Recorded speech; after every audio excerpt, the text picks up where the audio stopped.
Hello and welcome to Study IQ. My name is Saurabh Gupta and I teach philosophy optional live on Study IQ IAS. आज के session में हम discuss करने वाले हैं ये जो हमारी सीरीज है फिलोसफी इन 10 मिनट्स। इसमें हम डिस्कस करेंगे हमारी इंडियन फिलोसफी का अगला topic and that is next school of thought, मीमांसा।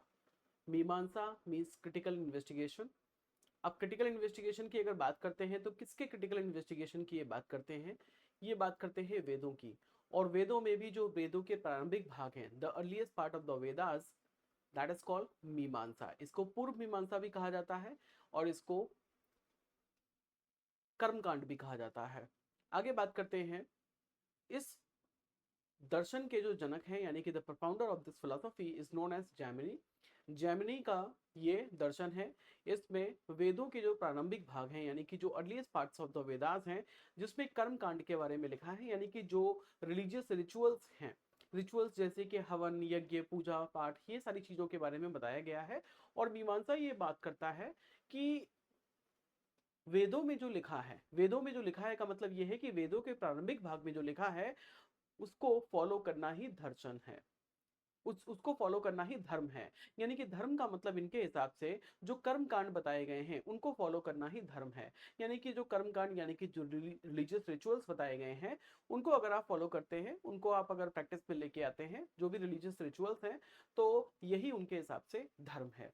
फिलोसफी से रिलेटेड कोई भी डाउट है, कोई क्वेरीज हैं, तो आप मुझे डायरेक्टली कॉन्टैक्ट कर सकते हैं मेरे टेलीग्राम आईडी पे and that is Gupta Saurabh BL/1। आप मुझे इंस्टाग्राम पे भी कॉन्टैक्ट कर सकते हैं, जो भी मीडियम आप यूज करते हैं। आज हम बात करने वाले हैं मीमांसा दर्शन की, जो कि जैमिनी का दर्शन है। फिलोसफी ऑप्शनल अगर आप चूज करते हैं यूपीएससी में तो इसके कई सारे बेनिफिट्स हैं। शॉर्टेस्ट सिलेबस है, 4 महीने में कंप्लीट हो जाता है। इसके अलावा सक्सेस रेट 7.9 है, जो कि दूसरे पॉपुलर सब्जेक्ट से काफी बेटर है। हाईएस्ट स्कोर 327 रहा है, यानी कि एक स्कोरिंग सब्जेक्ट भी है। टॉपर्स की चॉइस रहा है, इतनी सारी रैंक्स हैं हमारे पास। इसके अलावा भी एक लिस्ट ऑफ टॉपर्स है हमारे पास। इसके अलावा स्टैटिक सब्जेक्ट है, डायनामिक नहीं है, आपको करंट अफेयर्स नहीं पढ़ने हैं इसके लिए। फिलोसफी के बैकग्राउंड की रिक्वायरमेंट नहीं है, बिना फिलोसफी के बैकग्राउंड के आप आराम आराम से इसको समझ सकते हैं। लॉजिकल सब्जेक्ट है, ये डायनामिक नहीं है, यानी कि चीज़ों को आपको समझना है, याद नहीं करना है। कई सारे पेपर्स को ओवरलैप करता है, जैसे ethics, integrated and aptitude paper 4। ऐसे के पेपर में 80 to 90% क्वेश्चंस फिलोसफी से आते हैं। मतलब यूपीएससी आपसे ये चाहता है कि अगर आप यूपीएससी की प्रिपरेशन कर रहे हैं सिविल सर्विसेज के लिए, तो आपको फिलोसफी तो पढ़ना ही पड़ेगा। अगर आप ऑप्शनल चूज नहीं करते हैं तो फिर आपको जीएस के लिए पढ़ना है, तो काफी बेनिफिशियल है फिलोसफी ऑप्शनल। सोशो पॉलिटिकल के कई सारे टॉपिक्स में आपकी हेल्प करता है, आपके राइटिंग स्किल्स को इंप्रूव करता है और आपको एक थॉटफुल एस्पिरेंट बनाता है। इतने सारे बेनिफिट्स हैं फिलोसफी के। तो फिलोसफी अगर आप चूज करते हैं, हमारा अगला जो बैच है वो स्टार्ट हो रहा है, स्टार्ट हो चुका है, जिसके एडमिशंस क्लोज हो जाएंगे 31 मार्च को, यानी कि आज इसके एडमिशंस क्लोज हो जाएंगे। और हमारी जो मार्च एंड सेल चल रही है ये भी आज क्लोज हो जाएगी, ये इसका लास्ट डे है। यानी कि ये जो सेल है इसकी वैलिडिटी 31 मार्च, यानी कि आज है। आज आप जो हमारे बिगेस्ट डिस्काउंट्स हैं उसको आप अवेल कर सकते हैं। हमारी लाइव क्लासेस में आपको टेस्ट सीरीज में मिलते हैं, जिसमें 12 टेस्ट होते हैं, 8 sectional test, 4 full length test होते हैं। सारा स्टडी मटेरियल हमारी तरफ से आपको सॉफ्ट कॉपी में प्रोवाइड किया जाता है। आपको एक सिंगल बुक भी मार्केट से परचेस करने की जरूरत नहीं है। आपको नोट्स मिलेंगे, क्लासरूम हैंड रिटेन नोट्स मिलेंगे। इसके अलावा आपको माइंड मैप्स मिलते हैं, जिससे कि आप अच्छे से रिवीजन कर सकते हैं। मैं क्लास में जो भी पढ़ाता हूँ उसकी पीपीटीज आपको मिल जाते हैं अगले दिन विद एनोटेशन, ताकि आप उससे रिवाइज कर सकें। इसके अलावा हमारे जो टेस्ट सीरीज है वो हमारे लाइव क्लास के साथ साथ चलते हैं। 4 महीने में हमारा सिलेबस कंप्लीट हो जाता है, क्योंकि सिलेबस काफी छोटा है, बहुत ही कंसाइज सिलेबस है। मंडे टू फ्राइडे हमारी 5 दिन क्लास होती है, दिन में 1 से 4 क्लास होती है, जिसमें लाइव क्लास के साथ साथ हमारे प्रीवियस ईयर के जो क्वेश्चंस हैं उनका डिस्कशन भी होता है। आंसर राइटिंग की हम प्रैक्टिस भी करते हैं। ये सारी चीजें हमारे कोर्स में इंक्लूडेड रहते हैं। इसके अलावा आपको मेंटोरशिप भी मिलते हैं, यानी कि आपको डेडिकेटेड मेंटोर्स मिलते हैं फिलोसफी ऑप्शनल के लिए। कभी भी आपका कोई डाउट है, कोई भी क्वेरी है, कभी भी आप उनसे 24/7 कभी भी कॉन्टैक्ट कर सकते हैं, वो हमेशा आपके लिए अवेलेबल रहते हैं। So this is all about live classes. अभी हम बात करते हैं मीमांसा दर्शन की। तो हमारे यूपीएससी के सिलेबस में मीमांसा का एक ही टॉपिक है, that is theory of knowledge, यानी कि इसमें हम पढ़ते हैं इसकी एपिस्टेमोलॉजी। एपिस्टेमोलॉजी मींस ज्ञान मीमांसा, यानी कि थ्योरी ऑफ नॉलेज। अब इनकी थ्योरी ऑफ नॉलेज में हम क्या क्या पढ़ते हैं एक बार समझ लेते हैं। सबसे पहले हम बात करते हैं इनकी वैलिडिटी ऑफ नॉलेज की। वैलिडिटी ऑफ नॉलेज को यहाँ पे कहा गया है प्रमाण्यवाद।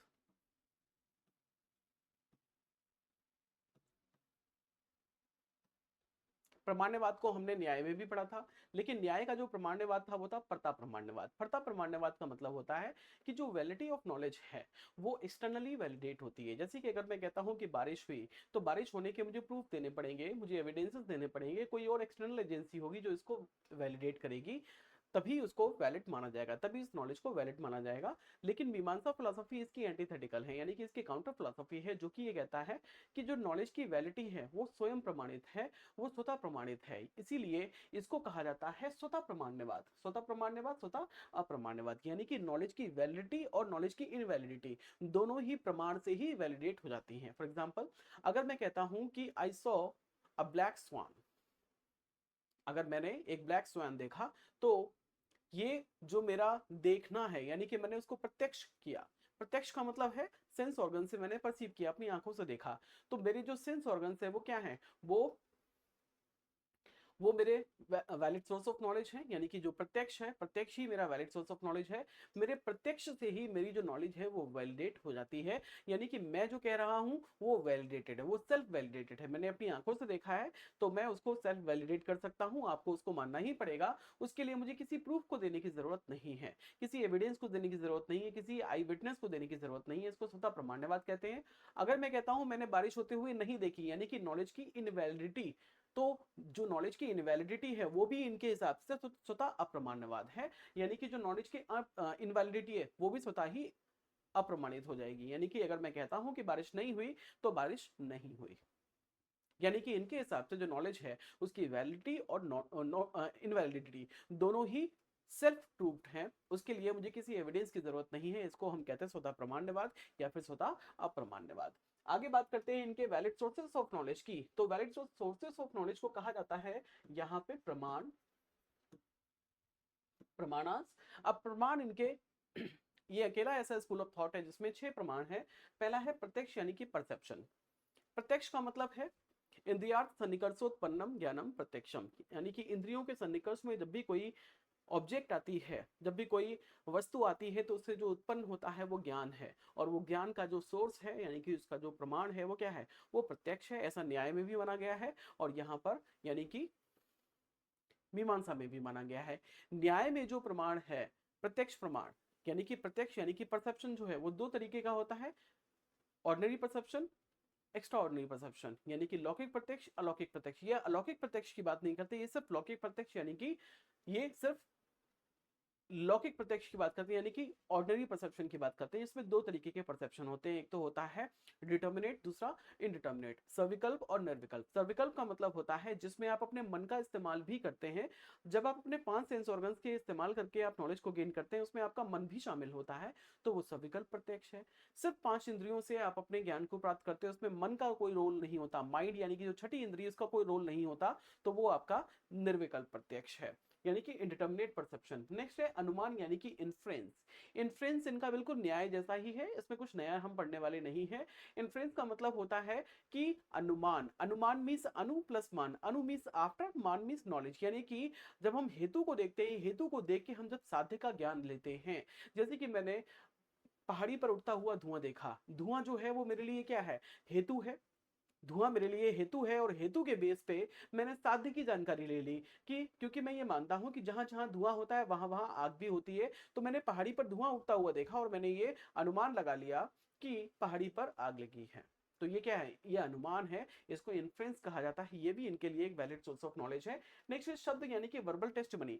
वर्बल टेस्टिमनी में इनका सबसे ज्यादा फेथ इसलिए है क्योंकि ये वर्बल अथॉरिटी को सबसे ज्यादा ऑथेंटिक इसलिए मानते हैं क्योंकि ये वेदों में विश्वास करते हैं और वेदों को शब्दों में ही लिखा गया है, तो इसलिए ये वर्बल अथॉरिटी को सबसे ज्यादा प्रमाणिक मानते हैं। यानी कि सबसे ज्यादा जो है इनके हिसाब से जो वर्बल अथॉरिटी है, यानी कि जो वर्बल टेस्टिमनी है, जो शब्द प्रमाण है, वो सबसे ज्यादा authentic and valid source of knowledge है।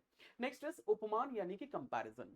अब यहाँ पे उपमान या कंपैरिजन का मतलब होता है कंपेयर करना। अभी जो कंपेयर है ये न्याय के कंपैरिजन से थोड़ा डिफरेंट है। न्याय ये कहते हैं कि जब मैं आपको कोई वर्बल डिस्क्रिप्शन देता हूँ, जैसे कि मैंने आपको बताया कि गवय के बारे में बताया, gavaya is an animal that is found in the forest, मैंने आपको ऐसा बता दिया, जब आप फॉरेस्ट में जाते हैं तो आप गवे वैसा कोई एनिमल देखते हैं जैसा मैंने आपको डिस्क्रिप्शन दिया था, तो आपने क्या किया, मेरे डिस्क्रिप्शन से आपने उस देखी हुई ऑब्जेक्ट को कंपेयर किया और आप समझ गए इसका मतलब ये गवे है। यानी कि उपमान जो है न्याय में वर्बल डिस्क्रिप्शन पे बेस्ड है, लेकिन यहाँ पर प्रीवियस एक्सपीरियंस के ऊपर बेस्ड है।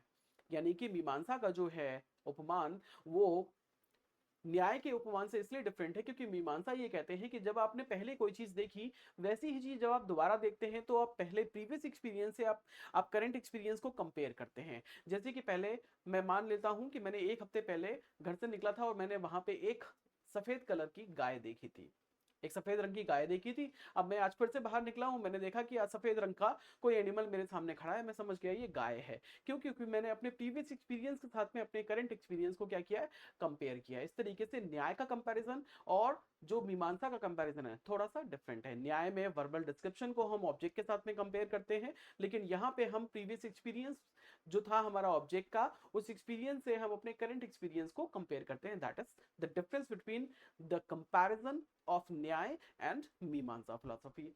अब हम बात करते हैं अर्थापत्ति यानी कि इंप्लीकेशन। ये एक ऐसा प्रमाण है, यानी कि एक ऐसा वैलिड सोर्स ऑफ नॉलेज है जिसके बारे में सिर्फ मीमांसा ही बात करता है। मीमांसा कहता है इंप्लीकेशन के बारे में। जैसे कि फॉर एग्जांपल एक क्लासिकल